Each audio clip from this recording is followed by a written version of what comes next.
Ante cierto caso de corrupción, la hija del primer ministro de Pakistán presentó documentos fechados en 2006. No atinó que estaban escritos con Calibri, tipografía que Microsoft liberó recién en 2007. La pillaron chanchito y su padre fue destituido e inhabilitado de por vida. La informática no es un chiste. Para irse a la segura, recurra a un experto. Para eso está PC Geek, parte del grupo Avance, así con Z, soporte y asesoría informática, desde donde Sudamérica estalla en 1000 islas.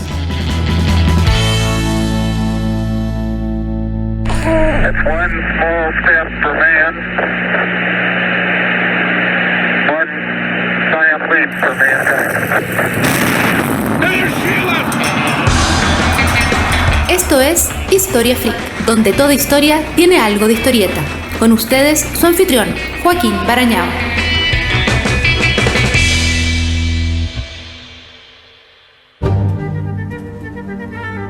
Si ya acarició a sus oídos con el placer infinito de los episodios 63 al 66 sobre la revolución científica, recordará cuál era la oveja negra.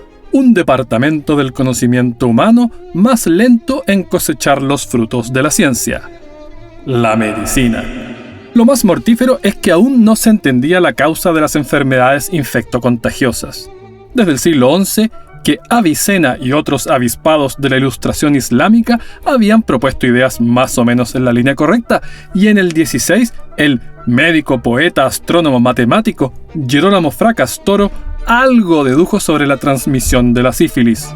Sin embargo, el establishment veía estos postulados con desdén. Frente al vacío, aún permeaba la teoría miasmática esbozada por Hipócrates 23 siglos antes, que rezaba que las enfermedades son causadas por los miasmas, es decir, aires nauseabundos. Trágica consecuencia de la prevalencia de estas conjeturas extraviadas fue la resistencia a las medidas preventivas y reparatorias. Tomemos el caso de la tuberculosis. La aristocracia la ligaba a la belleza. Estimaban que la delgadez y tez cadavérica ocasionada por las depredaciones de la aún no descubierta bacteria conferían hermosura.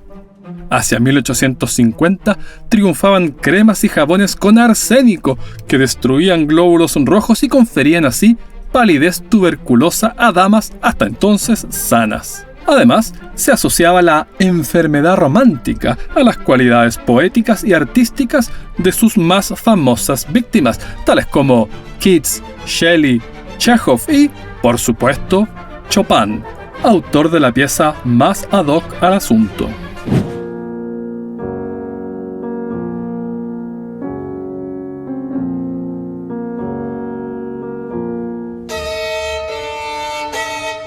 La fiebre, se creía, permitía a los artistas contemplar la vida con mayor claridad. Algunos médicos, menos optimistas, pero igual de inútiles en la lucha, creían que los corsés impedían expandir lo suficiente los pulmones y que las faldas largas barrían los agentes causantes y los traían a casa. Otros inyectaban trementina y estofado de cordero en los intestinos por vía anal. Quizás 500,000 de niños británicos murieron de tuberculosis bovina como consecuencia del hábito de añadir ácido bórico a la leche descompuesta para tapar el sabor y olor agrio. En Nueva Inglaterra, muchos aseguraban que la tuberculosis era causada por fallecidos que devoraban la vida de sus familiares sobrevivientes. En el llamado pánico vampírico, exhumaban cuerpos y quemaban los órganos ritualmente para evitar que el vampiro atacara y propagara la enfermedad.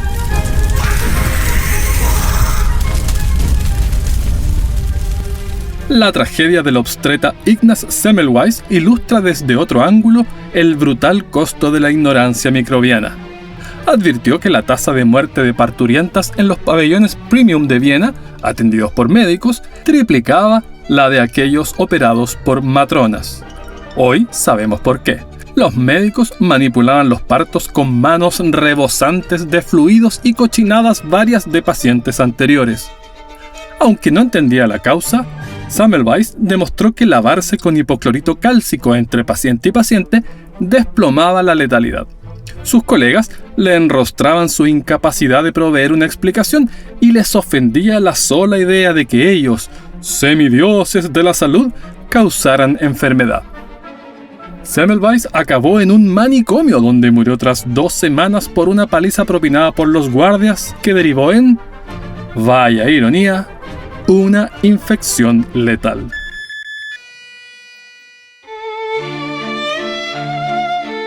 El combate microbiológico pudo dar el golpe de gracia en 1896, cuando Ernst Duchesne, estudiante de medicina francés, descubrió un antibiótico sintetizado por hongos del género Penicillium, con forma de pincel por su aspecto de escoba. Penicilina, por supuesto. La acción acaece 33 años antes que el hallazgo de Alexander Fleming.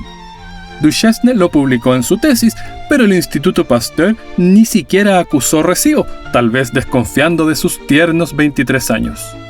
El mundo siguió sin antibióticos y hubo que seguir recurriendo a dislates tales como la piroterapia. Esto es, la práctica de inyectar malaria en la sangre para freír con fiebre la sífilis. Aun cuando cerca del 15% moría, el inventor ganó el Nobel de 1927. Mala racha para el Comité Nobel. El año anterior lo ganó la extraviada conjetura de que el cáncer al estómago podía causarlo un nemátodo. En el tren a Estocolmo, nuestro insigne piroterapista trabó conversación con una novelista italiana. Se dirigía a ella a canjear su propia medalla, la de literatura, en parte por un romance en el que un joven sana de la demencia atrás, figúrese la coincidencia, un rapto febril. Otro recurso contra enfermedades venéreas en un mundo sin antibióticos era el mercurio, como ungüento, en baños de vapor y como ducha vaginal o uretral, causa de calambres, salivación, diarrea y vómitos. Desvaríos genitales los había también de tipo no infecto contagioso. El Georgia Journal of Medicine indicaba que la máquina de pedalear, es decir, la bicicleta, podía causar en las mujeres efectos ginecológicos indeseables, especialmente cuando el cuerpo es empujado hacia adelante, provocando que la ropa presione el clítoris, despertando sensaciones hasta entonces desconocidas y no materializadas por las jóvenes solteras. La revista Willman añadía que, después de pedalear, no piensen en sentarse a la mesa hasta que se hayan cambiado su ropa interior. Considere que la médico estadounidense Mary Wood Allen advertía a sus lectoras que podrían follar con sus maridos siempre y cuando fuera sin una partícula de deseo sexual. Es por ese enfoque que la remoción de ovarios con el objetivo de liberar a las mujeres de su fuente de debilidad y volubilidad era habitual. En 1889, Estados Unidos reportó que el 51% de estas intervenciones fueron necesarias para reparar desórdenes mentales. Médicos británicos removían el clítoris y los ovarios con el mismo propósito. En parte por la rampante ignorancia microbiológica, seguía en boga el principio hipocrático del equilibrio de los 4 humores: bilis amarilla, bilis negra, flema y sangre. Extraer 6 litros de sangre en un mes para compensar el exceso era práctica habitual. Rasgar una vena, en opinión de una autoridad, refresca y ventila la sangre y le permite circular sin riesgo de arder. The Lancet, hoy una prestigiosa revista médica, recibe su nombre del instrumento con que rajaban el sistema circulatorio. Benjamin Rush, signatario de la Declaración de Independencia de Estados Unidos, podía extraer 2,3 litros de una vez y meter cuchillo hasta 3 veces al día. Encontró su propia muerte en 1813 cuando urgió a un médico tratante que lo sangrara para combatir la fiebre. El cuerpo puede reponer cerca de una sesión al día, pero ya tras una semana el hierro se vuelve insuficiente. En la década de 1830, Francia importaba unos 40 millones de sanguijuelas anuales para inducir sangrías. Además de 10 estómagos, 32 cerebros y 9 pares de testículos, estas alimañas exhiben cientos de dientes que dejan una distintiva mordida, por lo que el tratamiento a menudo dejaba huellas visibles. De Yapa, un cirujano de Yorkshire, con el oportuno nombre de George Merriweather, notó que reaccionan a cambios barométricos y diseñó un pronosticador de tormentas. Ante bajas de presión, 12 sanguijuelas dentro de botellas intentaban escapar y disparaban un martillo que golpeaba una campana.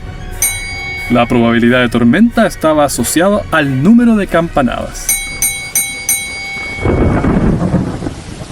La sangre era motivo de atención no solo por las sangrías. The British Medical Journal, hoy decano de la prensa médica, mantuvo en 1878 una animada correspondencia acerca de cómo el jamón podía volverse rancio como resultado de que una mujer menstruando tan solo lo tocara. La toxicología era otra área muy mal comprendida. Robert Chesbrough, inventor de la vaselina, creía tan a fondo en las bondades de su producto que ingería una cucharada diaria. Para tratar el dolor de muelas, en 1885 se vendían gotas de cocaína a 15 centavos de dólar. Para aliviar los dolores menstruales, tampones empapados en opio y belladona. Con todo, menos escandalizador que los métodos que un cónsul francés en China publicó en 1863. Los chinos, escribió, creían que había gusanos en los dientes y los trataban con píldoras de arsénico. Otra receta apelaba al orificio menos pensado para resolver estas dolencias. Asar un poco de ajo y triturarlo entre los dientes. Mezclar con semillas de rábano picante, picadas o salitre. Fabricar una pasta con leche materna.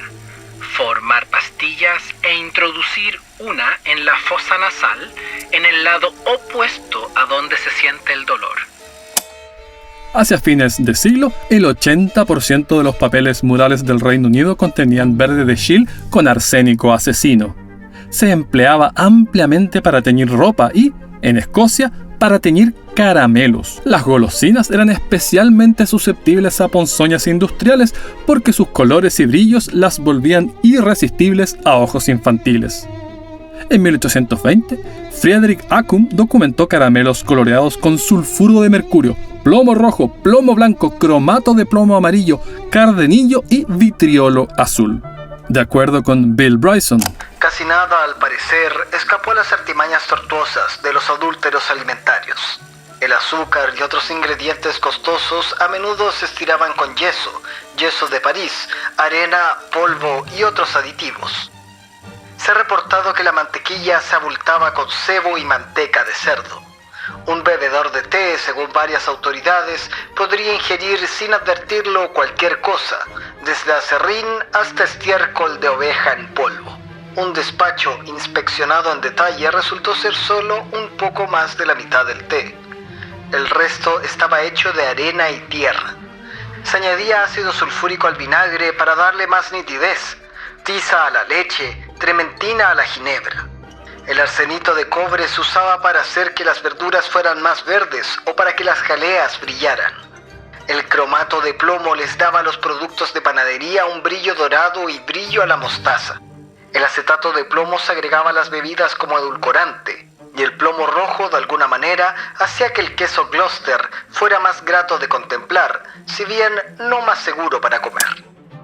Concurre Caroline Purnell. La leche aguada se hacía parecer crema con la adición de sesos de ternera despulpados, o también era posible espesarla echando un puñado de caracoles, cuya mucosidad provocaba que se formara una deliciosa espuma. El pan estaba relleno de huesos molidos, albayalde, tiza, yeso de París, aserrín y cal. Supuestamente, las salchichas a menudo contenían carne de caballo, que, al ser de consistencia densa, ayudaba a mantener firmes los enlaces. Y la sospecha popular era que la carne de gato era un ingrediente clave de los pasteles de los vendedores ambulantes. Y para peor, todos estos riesgos acechaban en un mundo sin anestesia. El insigne cirujano Alfred Belpu escribió en 1839: La abolición del dolor en la cirugía es una quimera. Es absurdo seguir buscándolo hoy. Cuchillo y dolor son dos palabras en cirugía que deben estar asociadas para siempre en la conciencia del paciente. A esta combinación obligada tendremos que ajustarnos nosotros mismos. En consecuencia, la velocidad era un atributo muy preciado en los cirujanos. Dado que no podían disminuir la intensidad del tormento, al menos disminuir su duración. Robert Liston adquirió fama de amputador relámpago. A veces sujetaba el cuchillo en la boca para tenerlo a mano en el siguiente corte, para horror de quien hoy algo entienda de esterilización. En una ocasión, amputó la pierna en 2,5 minutos, pero en su entusiasmo también los testículos. Contrario a la profecía de Belpe, la anestesia comenzó a madurar a mediados del siglo por obra del dentista estadounidense Horace Wells.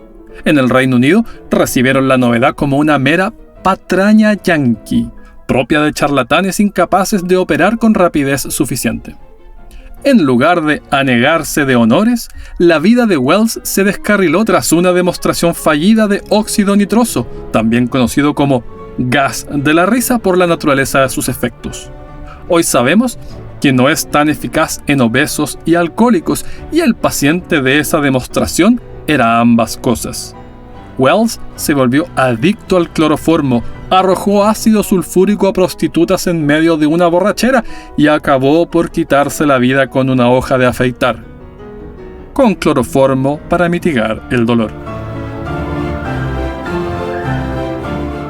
En Alemania, August Bierre inyectó cocaína en la columna vertebral de su asistente. Luego, para comprobar su poder anestésico, le clavó una aguja hasta el fémur, lo golpeó en las canillas con un martillo de hierro, le arrancó el vello púbico y aplicó fuerte presión y tracción a los testículos. Superar los obstáculos técnicos, por desgracia, no implica necesariamente superar también los culturales. Marion Sims, el padre de la ginecología moderna, operaba a las mujeres negras sin anestesia porque sostenía que eran menos sensitivas por su piel más gruesa. La anestesia es un ejemplo de cómo la medicina comenzaba por fin a avanzar. El estetoscopio fue inventado por un médico francés, a causa del pudor que le producía pegar su oreja a los senos de sus pacientes. Es que eran tiempos recatados. Colegas mantenían muñecos para que las damas de bien pudiesen apuntar la zona de sus aflicciones, dribleando la indecorosa alternativa de mostrarla o mencionarla a viva voz. Quedó también atrás el tabú en torno a disecciones de cadáveres. Tanto así que ciertas áreas observaron un desajuste estructural entre oferta y demanda. Los profesores necesitaban de suministro permanente y la fuente legal de criminales ejecutados y donantes era minúscula. La respuesta fue, por supuesto, el robo. Ante el temor de que los restos mortales de papi o mami acabaran tijereteados sin consentimiento, el mercado respondió con ataúdes torpedo, provistos de disparadores que arrojaban bolas de plomo a quien osara abrirlos. Y en 1865, al fin, la teoría microbiana de la enfermedad. Esa se la debemos a Louis Pasteur, un tipo que estuvo a punto de dedicarse a la pintura. Le puso la lápida a las teorías miasmática y humoral y a la noción de la generación espontánea de la vida, arrastrada desde los presocráticos. Los responsables de tantas dolencias, confirmó Pasteur, son bichitos invisibles a ojo pelado. Por él decimos que la leche está pasteurizada, esto es, tratada a alta temperatura para aniquilar cualquier polizonte con ánimo infectocontagioso. Tan a pecho se lo tomó Pasteur que acostumbraba a analizar cada bocado con lupa antes de engullirlo. Mal que mal, 3 de sus hijos habían muerto de fiebre tifoidea. No tan raro, porque desde el alba de la humanidad hasta este punto, cerca de la mitad de los nacidos moría antes de los 15 años. Ayudó también una nueva generación de microscopios. Carl Zeiss, un nombre familiar para quien quiera haya husmeado en fotografía, construyó los primeros lentes basados en fórmulas matemáticas que describen la luz. Crafted with legendary German precision. Robert Koch, uno de los primeros en identificar la bacteria del cólera, le agradeció personalmente tras su Nobel. Individual lenses from Carl's eyes. Hey, what's on your eyes? El avance de Pasteur barnizó de prestigio a la Escuela Normal Superior, de la que él servía de director científico. Los alumnos, eso sí, veneraban harto menos al caballero. Cuando intentó prohibir el tabaco dentro de la facultad, casi todos renunciaron. Entre otras varias aplicaciones del zambombazo sanitario, Pasteur estudió la rabia. Sus ayudantes extraían saliva de las mandíbulas de animales enfermos, como perros callejeros. Dado que la letalidad de la rabia es prácticamente 100%, mantenían un arma cargada de modo que si ocurría un accidente pusieran fin inmediato al asunto en lugar de sufrir la agonía. En ocasiones, la teoría microbiana parecía una bala de plata, capaz de explicar casi cualquier desperfecto sanitario. Médicos neerlandeses estudiaron en la actual Indonesia el beriberi, una enfermedad allá habitual, y tras 2 años de tesón ecuatorial, creyeron haber aislado la bacteria causante. No lograron infectar a pollos vivos, y sí descubrieron que la patología cambiaba según el tipo de arroz que ingerían. El resultado fue el descubrimiento de las vitaminas. Hoy sabemos que el beriberi lo causa el déficit de B1. El nombre, derivado de aminas vitales, nace de una miopía de la que nunca más nos libramos porque muchas vitaminas no son aminas. Ese error corrió por cuenta de Casimir Funk, un bioquímico que causó un impasse diplomático cuando solicitó al gobierno etíope los testículos de los italianos castrados tras la invasión de Mussolini. Más confusa todavía fue la denominación posterior. A medida que se descubrían nuevas vitaminas, les asignaron letras. Luego, se comprendió que la vitamina B era en realidad varias y asignaron además números. Tras nuevas reclasificaciones, solo sobrevivieron la B1, B2, B3, B5, B6 y B12. Posteriores son los métodos para aislar vitaminas. La C, en particular, lo consiguió un bioquímico húngaro con una vida incompatible con el insomnio. Se disparó a sí mismo para liberarse del combate de la Primera Guerra, ganó el Nobel, recibió una orden de arresto emitida personalmente por Hitler por negociar en secreto con los aliados, escapó y se escondió de la Gestapo durante 2 años y tuvo 4 esposas.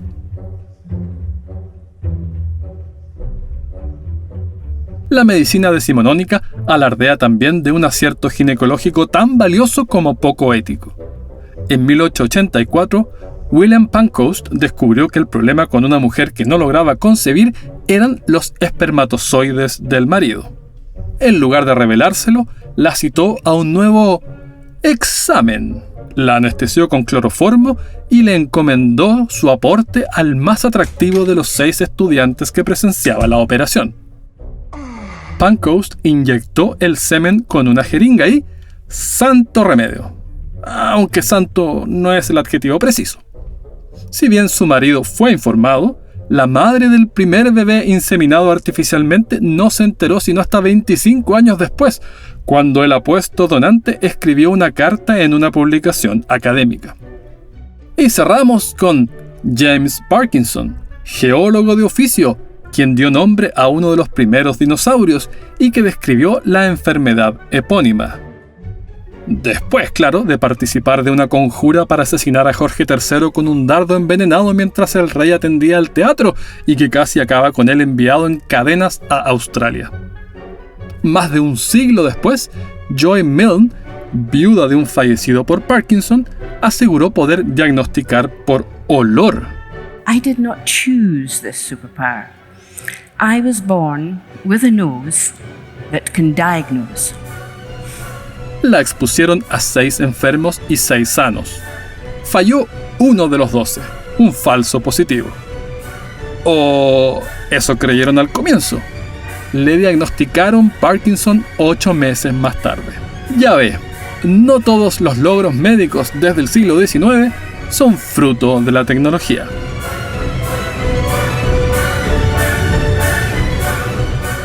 Esta entusiasta incursión sonora cuenta con el apoyo vocal de Hernán Melgarejo, Mario Hitchfeld y Paula Aguirre.